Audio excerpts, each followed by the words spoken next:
Hello, Tungsten Miner here. Today I thought I'd do a Let's Play video to go over the Nether tunnel that we have. One of the other players on the server started it and then had other conflicts and couldn't play much anymore, and so I wound up finishing it off myself. Finished relative term, of course. There's always more one can do. But it's now in a state where I think it's actually pretty useful and pretty safe to use and worth doing a video about. Before I do that, though, I wanted to just point out that orange circle just over my character's left shoulder.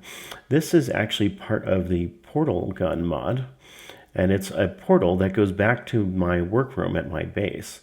And of course, as I've been working on this nether portal, it's been very, very handy to just hop into this portal and go all the way back to my base instead of having to jog there myself. Also, it's good to note that this doesn't work across dimensions. That's why the portal's here and not on the opposite side over in the nether. So anyway, let me turn around here and take a peek at the portal. So all of the entrance portals are 3 by 3 in the portal portion, which of course means they're 5 by 5 around the edge portion. And they're built using the standard vanilla formula, just obsidian blocks all the way around, whatever size portal you want, at least 2 by 3. And then you use your flint and steel and right click, and it will catch on fire and create a portal.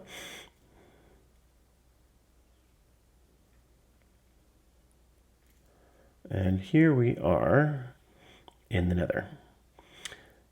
There's always a little bit of lag as things load up for the first time, but here we are. Okay, so this is one of our nether portal stations. And all of the tunnels we've built, and we're pretty much at the bedrock layer, which in the nether means near the top of the world rather than the bottom of the world. All of our nether stations have the same general shape. They've got the 3 by 3 portal in the middle, and then a little bit of space all the way around so that you can get around the thing if you need to. And we're using these signs. One of our players just got on. We're using these signs to specify where we're at and also what you can expect to find if you go through this portal. And these big names are used to indicate which portal you're going to, because we're going to have a lot of signage elsewhere in the Nether Highway system that allows you to figure out how to get to these signs. These are, incidentally, the oak fancy signs from Bibliocraft. Recipe is fairly straightforward: some paper, regular sign, and an oak wood label, which is itself just some slabs. And then when you put one of these things down and you shift right click on it, you can modify the text. And so here I've changed the text scale to be 1x. That's 2x, 1.5, 2, and so forth. When your text goes off the edge, it creates this funny effect. It's kind of one way of knowing that things didn't work. It also deletes the text that went off the edge. So now UNG Miner, and we'll throw that back in there. And this is at 3x scale, and this is at 1x scale. You can also put items in these two locations, and that will allow you to have pictures placed on the scale, on the sign. I've opted not to do that in this case because I didn't particularly feel the need to mess around with that, but it's also one of your options. Okay, so back to the formatting here. So you can press, use all these different formatting things to be able to change what things look like. And you can get bold and different colors and italics. And I have somehow gotten colors in there, which I'm not sure exactly what I did. There it is. Yeah, that hidden symbol character. Okay, now we're back to normal. Yeah, so you can get different colors and italics and all sorts of different things. These are your options. So you click this thing to put in the symbol, or the formatting symbol, and then you can put in these different letters afterwards in order to get these different colors. And apparently I must have put that just before an F because I got white. Okay, that's the individual stations and the portals. You'll also notice that in lieu of torches or anything else, we're just lighting the netherrack on fire, but nested inside the wall, so you can't actually hurt yourself on it. And then on the opposite side, we've got some more fires lit, so we're able to keep the entire space clear. Because in this mod pack at Astra, we can have zombies and skeletons and things spawn in the Nether. They're not affected by light, so we're actually kind of still a little bit in danger. They can spawn up here. So one of the future improvements is to replace the floor, instead of being netherrack, to be something that won't allow creatures to spawn on it. Obviously, we've got a zombie pigman over there. All right, a little ways down the corridor, we can find the first of our signposts. And these are from the Signpost mod. Recipe is just 2 signposts on a bit of oak wood. And what you get is these different signposts that you can name and point in different directions. So if I were to click on this post in any place which isn't actually part of the sign, it shows me that I have one unused sign, and so it's not showing anything because there's no text. And then exit to Nether is the other option, which is what I've already entered and put this sign in. And by default, when I put in a new sign, let's just say extra sign, it's pointing kind of in some random direction. It's not actually random, but it's almost never the one that you want. So this is a signpost wrench, which allows me to turn the sign around. And that's just a simple recipe there. And this now, if I left click on it, moves it in a clockwise direction. And if I right click, it moves it in a counterclockwise direction. And let's say my extra sign was supposed to point this way, except I want it to be pointing the opposite direction. I want it facing this direction, but I want it pointing to the left rather than to the right. So I can shift and left click, and that's going to flip which direction that sign is pointed. In this case, I don't actually need the extra sign, so I'm going to come in here and I'm just going to delete all of the text, and that sign will now go away. Now, you've probably noticed when I'm messing around with a sign that has nothing written in it, it's giving me these very strange looking names. All of these are also part of the Signpost mod. They're the names of different waystones that the mod automatically places in villages. And it gives them these random names. So every village winds up getting named by the Signpost mod. Now you'll notice occasionally there's some English words that'll come in there. Those are waypoints that I have set myself. So there's one at the spawn point, and there's a couple of others. Yeah, there's my mountain cabin that I have set up myself. And so you can make signs that point to them. Unfortunately, the signs don't actually wind up pointing to those locations. And all you can really do when you've got just this signpost wrench is point them manually. There is a signpost wrench which allows you to point them to a specific set of coordinates, but as far as I have been able to figure out, there's no way to tell it, just point to this named waypost and have it actually point there. In any case, back to the Nether Highway. So I've just got 3 of these, which gives me a total of 6 signs that I can post.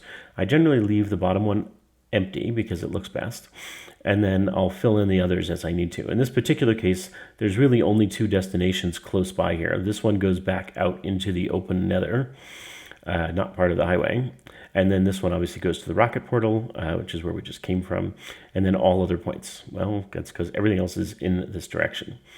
One of the things I have found very useful is I'm using simply jetpacks, and I'm going to turn on the hover mode and the engine, and now if I hold down control, I can zoom along these tunnels incredibly quickly.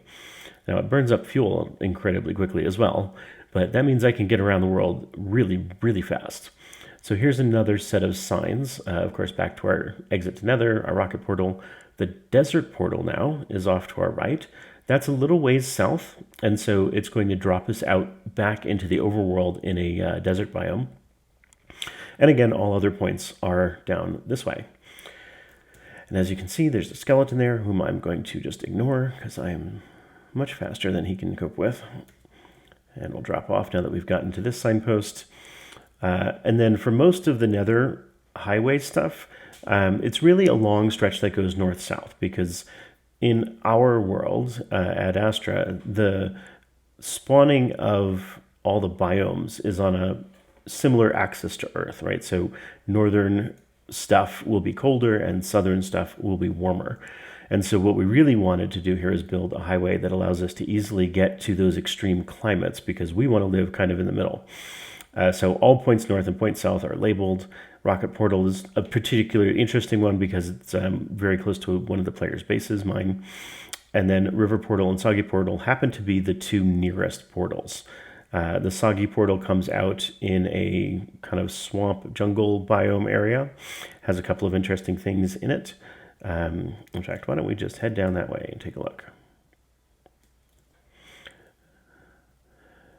Yeah, so even with being on foot, you're still moving 8 times the distance you normally would in the overworld. But with the jetpack, you're moving many, many times. So the Soggy Portal, we've got our end portal over here, aluminum mine, coal mine, copper mine. And we'll just pop out just to give a little bit of a sense of what this looks like on the other side.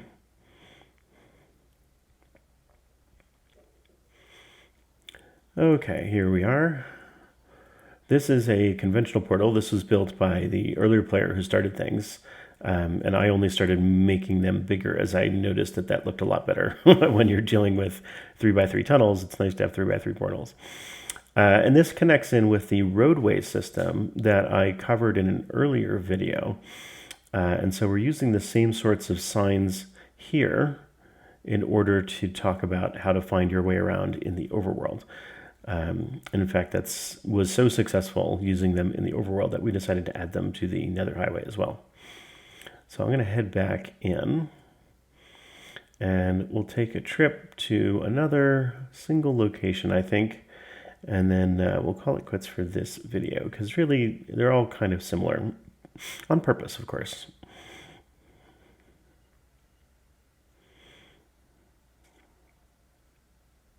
Okay, back in the Nether. Now, one thing to point out, I'm going back and forth between these portals without much concern, and I'm getting attacked by something. Oh, it looks like a Tasmanian devil followed me through the portal.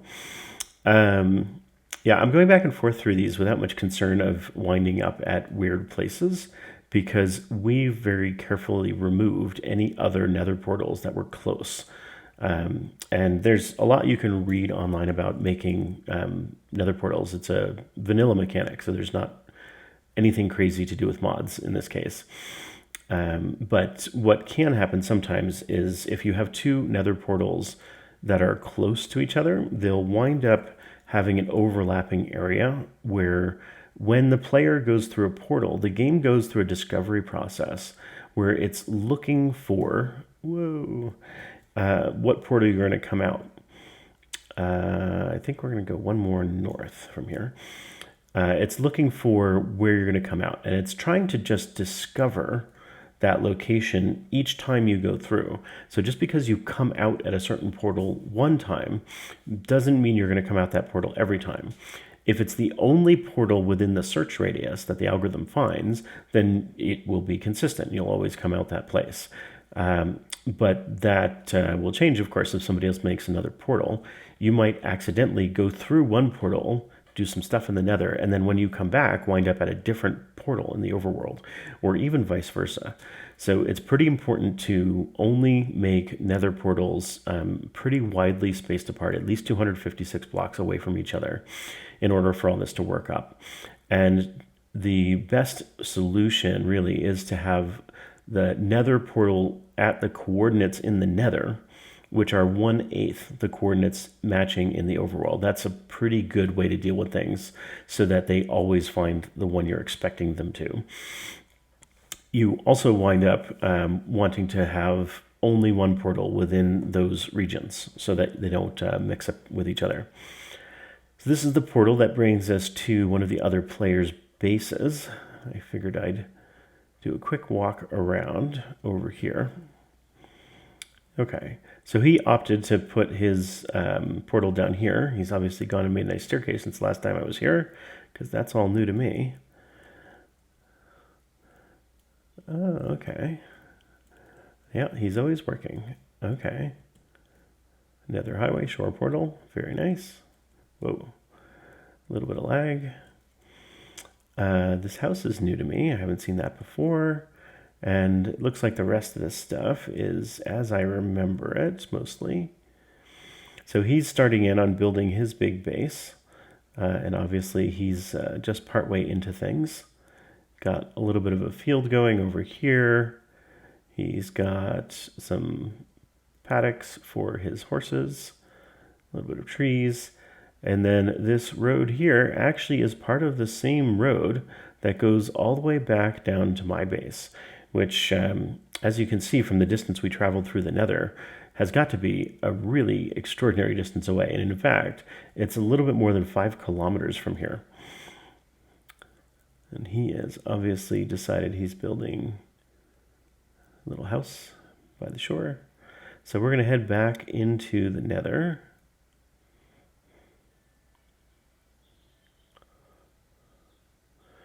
And again, this is the one that was in an earlier portal that I haven't gotten around to revising yet. So it's the 2x3 shape, the smallest possible shape, instead of the bigger shape. Okay, so I think that's about it for the Nether tunnel. The lighting system doesn't really serve much effect other than to make things feel a bit brighter as you're walking along. So the thing that really matters, of course, is boring the tunnel in the first place and doing so right at the top of the Nether, because it's almost certain that you're going to have at least 5 meters worth of netherrack, which means you're going to have the ability to make a 3-meter tall tunnel and still have a floor underneath you. The other thing that we have done in particular is we've used our Bibliocraft fancy signs to be able to convey a lot of information about each portal as you arrive at it, unlike the standard sign that you get in Minecraft. And we have also used the Signpost mod to be able to make these nice signposts to point where different locations may be found inside of the Nether Highway system. Because once it's gotten pretty big, you can easily lose your way and lose track of where you're at and not be able to find your desired destination. So that's it for the Nether Highway system in the Astra server. Talk to you later.